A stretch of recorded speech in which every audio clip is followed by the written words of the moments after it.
सज्जनों एवं देवियों, बिन सत्संग विवेक न होई, बिन विवेक वैराग्य न होई। बिना विवेक और वैराग्य के किसी का भी उपदेश हो वो काम नहीं आ सकता है। और स्वयं भगवान ही क्यों ना आ जाए, अगर आपके अंदर अगर विवेक और वैराग्य नहीं जगा है तो शायद किसी का उपदेश लगता नहीं है। स्वयं का ज्ञान बहुत जरूरत। मौत की यात्रा के साक्षी बन जाते हैं, उनके लिए यात्रा यात्रा ही रह जाती है, किंतु साक्षी उससे परे हो जाते हैं। मौत के बाद अपने सब पराये हो जाते हैं। तुम्हारा शरीर भी पराया हो जाता है, लेकिन जो तुम्हारी आत्मा है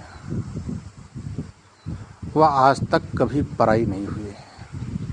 हजारों मित्र तुमको छोड़ दिए हैं, लाखों कुटुंबियों ने तुमको छोड़ दिया है, और शायद करोड़ों करोड़ों शरीरों ने तुमको छोड़ दिया होगा। अरबों अरबों कर्मों ने तुमको छोड़ दिया हुआ, किंतु तुम्हारा आत्मदेव, तुम्हारा चेतन कभी नहीं छोड़ता। सबको छोड़ दिए, लेकिन आप कभी अपने से अलग नहीं हो सकते। शरीर शमशान यात्रा हो गई, लेकिन तुम उससे अलग साक्षी चैतन्य हो। तुमने अब समझ लिया, जान लिया कि मैं इस शरीर की अंतिम यात्रा के बाद भी बचता हूँ कि नहीं बचता हूँ, अर्थी के बाद भी बचता हूँ, जन्म से पहले भी बचता हूँ, मौत के बाद भी बचता हूँ। वही मैं हूँ।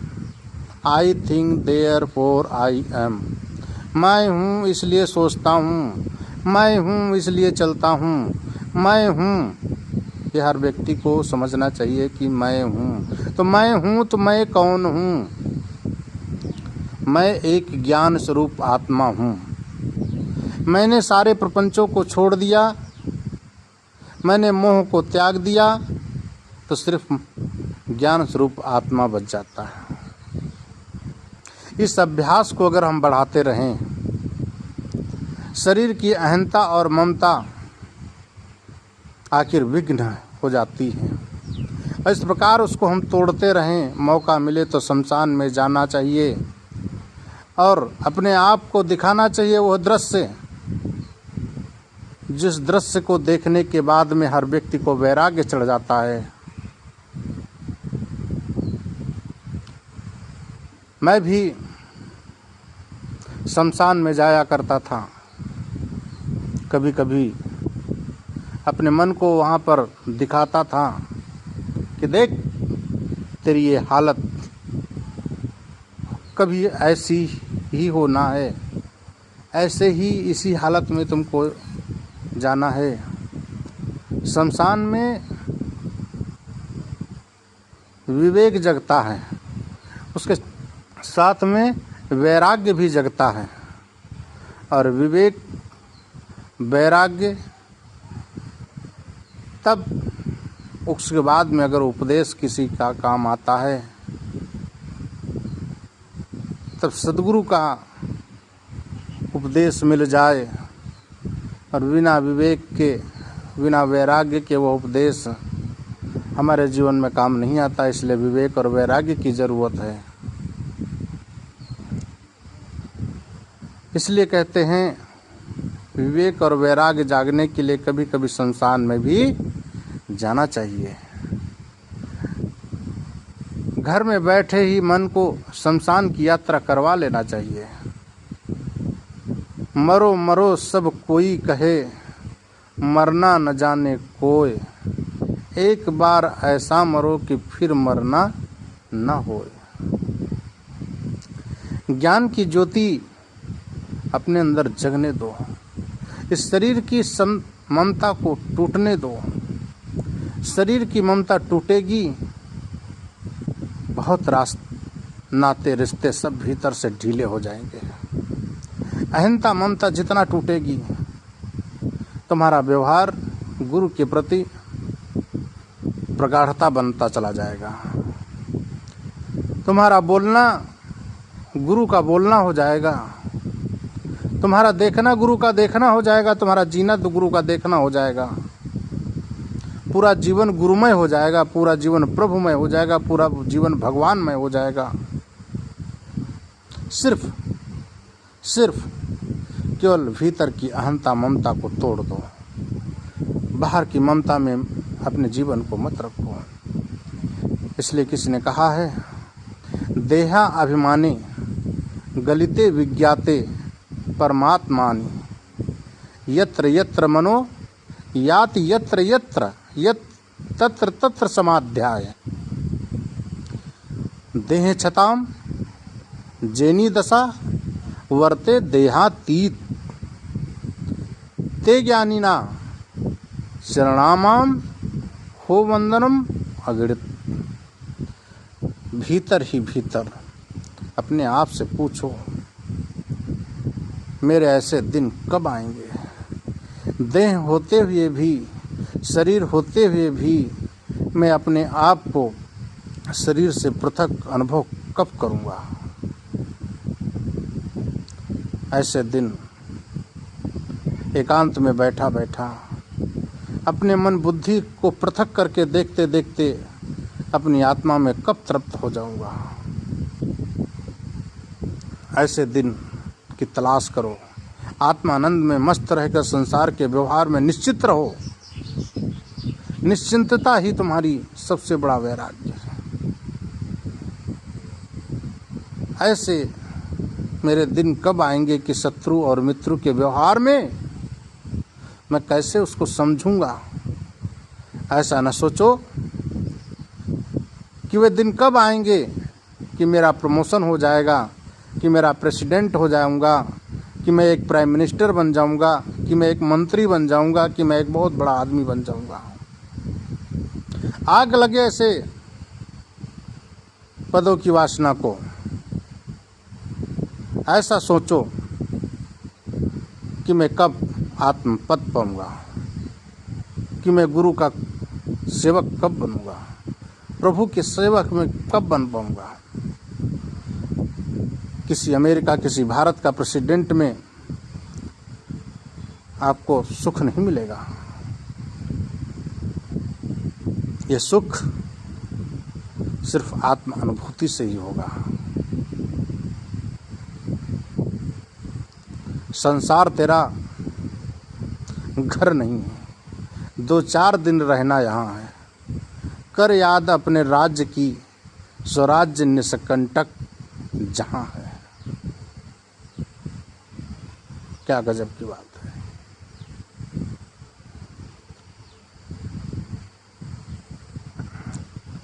मुझे जीवन भर गुरु का साथ मिले, क्या मस्ती आती है। मित्र हमारा समय खा जाते हैं, सखा हमारे समय खा जाते हैं, लेकिन अपने आप में जब मस्त रहना हमको आता है तब बहुत मस्त आते हैं, बहुत मस्तानगी आती है। इसलिए उस मस्तानगी को अपने जीवन में जब तक हम रखेंगे वह कोई हमसे छीन नहीं सकता। इसलिए उस मस्तानगी को गुरु के भजन, गुरु के शरणों में अपने मन की डोरी लगा करके जीवन का जो आनंद आता है, वो शायद आनंद की अनुभूति शायद ही किसी को मिलती है। मिलेगी कब? मिलेगी तो जब संत गुरुजनों के चरणों में हम पहुँचेंगे, अपने मन को सांसारिक वासनाओं को से मोड़ देंगे, संसार की तरफ से मोड़ करके आत्मा की तरफ मुड़ेंगे हम। तब हमें वह सुख मिलेगा जिस लोग ढूंढते ढूंढते कंदराओं में, संसार की वासनाओं में, स्त्री पुत्र पद प्रतिष्ठा में ढूंढते हैं, वह सुख वहाँ कहाँ है? वह सुख तो तुम्हारी आत्मा में लौट आना ही सुख है। सच्चा सुख आत्मा में लौट आना ही, पूज्य गुरुदेव जी कहा करते थे, आत्मा में लौटना ही सच्चा सुख है। अपने को जानना ही सच्चा ज्ञान है और अपने आप में जीना ही सबसे बड़ा वैराग्य है। इसलिए प्यारे बंधु, अपने आप को समझो, अपने आप से बात करो, अपने आप से मिलने का प्रयास करो। जानोगे समझोगे तो मिल गया। फिर क्या आनंद, क्या अनुभूति, क्या सुख सांसारिक वासनाओं में कहाँ रखा है? वस्तु व्यक्ति पदार्थ पद प्रतिष्ठा में कहाँ रखा है? संसार का ऐश्वर्य आपके चरणों में आ जाए और आत्म सुख आपके पास हो तो संसार का सारा ऐश्वर्य फीका लगता है। इसलिए अपने आत्मा की तरफ लौटने का प्रयास करो।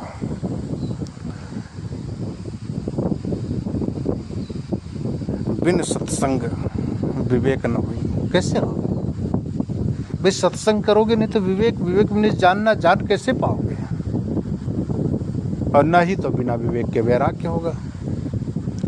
सत्संग के बिना विवेक नहीं होगा और विवेक के बिना वैराग्य नहीं होगा। इसलिए सत्संग की जरूरत है। अगर विवेक पैदा करना है तो सत्संग की जरूरत है। सत्संग हो जाएगा तो विवेक मिल जाएगा और जब तुम्हारे अंदर में विवेक होगा तो वैराग्य ऑटोमेटिक आ जाएगा। इसलिए सत्संग की जरूरत है। सत्संग होगा, विवेक जाएगा, प्रसन्नता आ जाएगी, मन के अंदर में जागृति आ जाएगी, दुनिया लोगों से मोह खत्म हो जाएगा, वैराग्य आ जाएगा।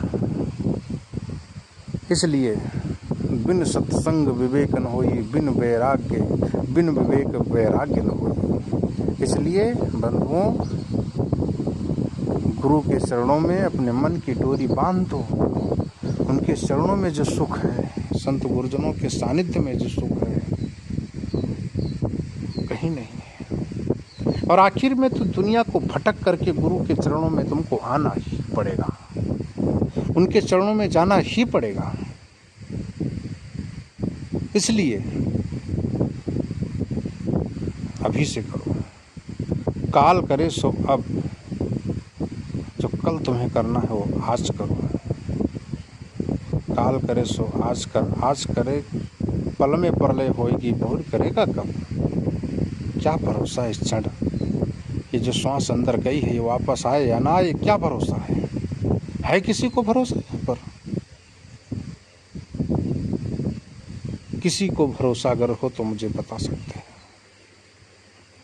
किसी को भरोसा नहीं है ये क्षण वापस आए या ना आए। जो मैं बोल रहा हूँ ये वापस आएगा कि नहीं आएगा? हम दोबारा बोली निकाल पाएंगे कि नहीं? क्या है किसी का भरोसा? क्षण भर का भरोसा नहीं है। लेकिन 100 साल का बंदोबस्त बनाते हैं, 100 साल जीने की आशा रखते हैं। एक क्षण का भरोसा नहीं है, 100 साल का खाना बटोरते हैं। पीढ़ी दर पीढ़ी लोगों के लिए जीना चाहते हैं, पीढ़ी दर पीढ़ी लोगों की व्यवस्था करके जाना चाहते हैं।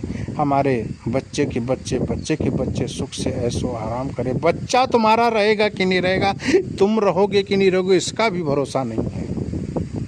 किस व्यक्ति को नहीं पता है?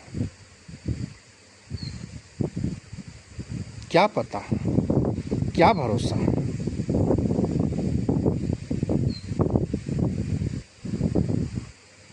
इसलिए अपने आप में जीने का प्रयास करो। समझो मैं कौन हूँ, संसार क्या है, जगत क्या है, बंधन क्या है, मोक्ष क्या है, विवेक क्या है, वैराग्य क्या है। इन सब सारी बातों को, सारी चीज़ों को समझने का प्रयास करो। अपने अंदर जिस दिन हमको ये सब सारी चीज़ें समझ जाएंगे, पूछ जाएंगे, समझ जाएंगे, इनके अनुरूप जीना चालू कर देंगे, क्या होगा? सुख ही सुख होगा। और जहाँ वैराग्य होगा वहाँ क्या पूछना? राग से मुक्ति मिल गई तो क्या पूछना? इसलिए बंधुओं, सत्संग की जरूरत है। बिन सत्संग विवेक न होई, बिन विवेक वैराग्य न होई। वैराग्य जगाना है, सत्संग में जाना पड़ेगा। सत्संग के लिए आपको विवेक आएगा, विवेक आएगा तो वैराग्य आएगा, वैराग्य आएगा तो सारे सुख तुम्हारे चरणों में चूमेंगे। बस इन्हीं शब्दों के साथ अपनी बात को समाप्त करता हूँ।